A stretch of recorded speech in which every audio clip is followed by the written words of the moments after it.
இந்த செய்தியை வழங்குபவர்கள் Ravi Colours kurti, tops, cotton pant, leggings, shawl, kids wears மற்றும் நைட்டிகள், பெண்கள் மற்றும் ஆண்களின் உள்ளாடைகளுக்கு என்றே ஒரு பிரத்யேக showroom. Ravi Colours, Raja Theatre signal அருகில், நேரு வீதி, புதுச்சேரி. தேர்தலை முன்னிட்டு பொதுமக்களுக்கும் அரசியல் கட்சியினருக்கும் கடுமையான கட்டுப்பாடுகளை விதித்துள்ள தேர்தல் துறை புதுச்சேரி பாகூர் வாக்குச்சாவடியை அலங்கரிக்க காகிதத்தால் ஆன தாமரை பூவை பயன்படுத்தியுள்ளது மக்கள் மத்தியில் அதிர்ச்சியை ஏற்படுத்தியுள்ளது. புதுச்சேரியில் ஏப்ரல் 19ஆம் தேதி நாடாளுமன்ற தேர்தல் நடைபெற உள்ளதை முன்னிட்டு தேர்தல் துறை சார்பில் பல்வேறு கட்டுப்பாடுகள் விதிக்கப்பட்டன.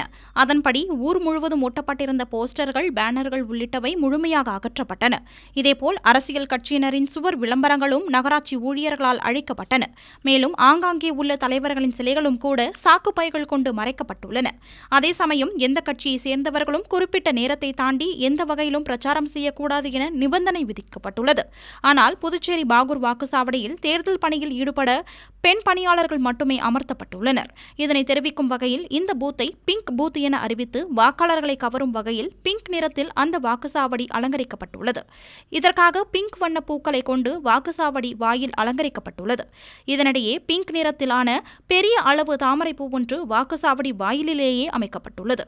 இது அனைவரையும் அதிர்ச்சியடைய செய்துள்ளது. ஊரில் தேர்தலை முன்னிட்டு எந்த கட்சியின் சின்னத்தையும் பிரதிபலிக்கும் வகையில் எந்த நடவடிக்கையும் இருக்கக்கூடாது என்று வலியுறுத்தும் தேர்தல் துறையே இவ்வாறு பாரதிய ஜனதா கட்சி சின்னமான தாமரையை வாக்குச்சாவடியை அலங்கரிக்கவே வைத்துள்ளது மக்கள் மத்தியில் குழப்பத்தை ஏற்படுத்தியுள்ளது. இதனால் பிற கட்சியினர் கொந்தளிப்பில் உள்ளனர். மேலும் கட்சியினர் தவறு செய்தால் தேர்தல் துறையிடம் முறையிடலாம். ஆனால் தேர்தல் துறையே இவ்வாறு செய்தால் யார் மீது வழக்கு போடுவது என்று மக்கள் கேள்வி எழுப்பி வருகின்றனர்.